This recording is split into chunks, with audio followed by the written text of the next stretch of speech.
Good morning. My name is Doug Dorch, minister at Captiva Chapel by the Sea. Thank you for being with me today as we look at another weekly devotion. This morning I'd like to read for you a passage of Scripture from 1 Timothy, the 6th chapter, where Paul writes, "Command those who are rich in this present world not to be arrogant, nor to put their hope in wealth, which is so uncertain, but to put their hope in God, who richly provides us with everything for our enjoyment."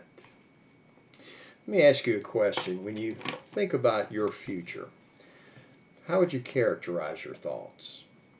Would you say that they were hopeful and expectant, or would you characterize your thoughts as being despairing and even hopeless?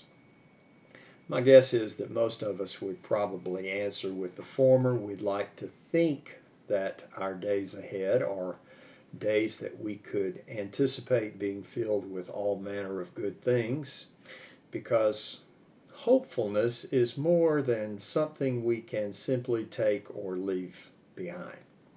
Hopefulness is never merely an option.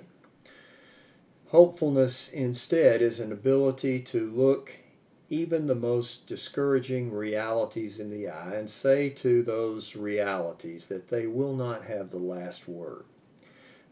We will rise above even the most painful realities, and we will move beyond them to a better day that we trust is waiting for us just around the corner.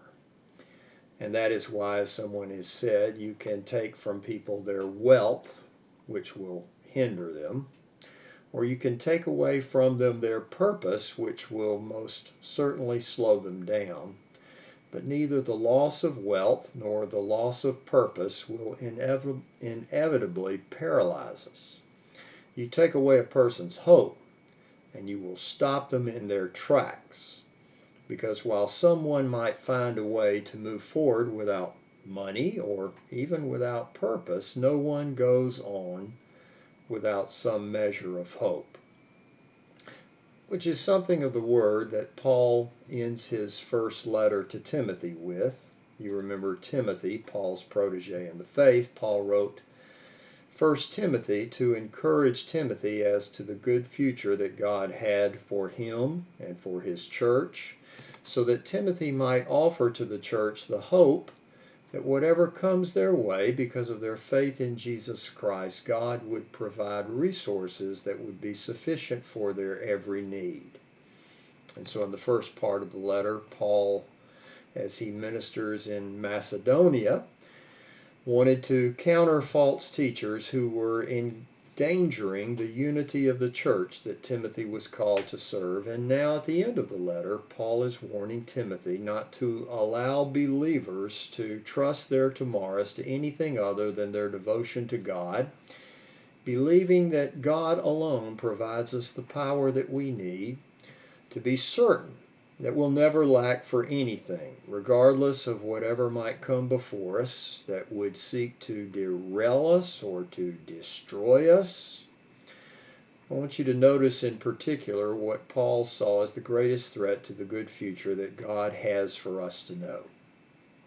He writes, "Command those who are rich in this present world not to be arrogant, nor to put their hope in wealth, because that's so uncertain, but to put their hope in God, who richly provides us with everything for our enjoyment." Now, I'm especially taken by the twist that Paul uses on the word rich. Command those who are rich in this present world not to be arrogant, or to put their hope in wealth, but to put their hope in God, who richly provides us with everything for our enjoyment. You see, evidently people in the first century world believed precisely, as so many do today, that despite overwhelming evidence to the contrary, money is not able to provide us happiness. The more money, the more happiness people think, and the less money, the less happiness. But Paul counters that by suggesting that a life built upon the foundation of money is a life that is ultimately bound to collapse. So what does Paul offer in its place? Is he saying that money is inherently a bad thing and that we would be better off not to pursue it? No, that's really not what Paul is saying. Paul was a realist. He often defended himself as someone who had chosen to work with his own hands so that Paul might have money to meet his personal needs, and thereby Paul wouldn't be dependent on the charity of the church. Paul understood the value of a dollar, as the saying goes today, but what Paul understood as well was how fickle a friend money can be, and that it can be here for you today, but it can be gone tomorrow. And so Paul says it's better to do good, to be, and here's that word again, rich in good deeds, for in this way, Paul says, you will be laying up for yourself treasure as a firm foundation for the coming age, and may for now take hold of the life that is truly life. What Paul is saying is that every single good thing that we do in this life is yet another layer of support in the foundation that we are building for our future, even for our eternity. So let me ask you another question. What is it that you are building your tomorrow upon? How are you constructing your future? What's the focus of your time and your energy? Are you leveraging the resources that you have in order to prepare yourself for a joyful eternity? If you focus your life on the material things of this world, then you'll be investing in something that has a shelf life, because you can't take those things with you in the world that is to come. But if instead you focus your life on God and set your hope on Him, then you find yourself locked in on those things that have eternal significance and will never disappoint. So let's take steps to be rich toward God, which has nothing to do with money, as it does with investing ourselves in ways that promote good, promote well-being for others, things that connect other people to a God who alone is immortal and who lives in inapproachable light, things that secure for them as well as for us a firm future built upon a source of hope in which new things are possible, options are never shut down, and new creation happens every moment of every day.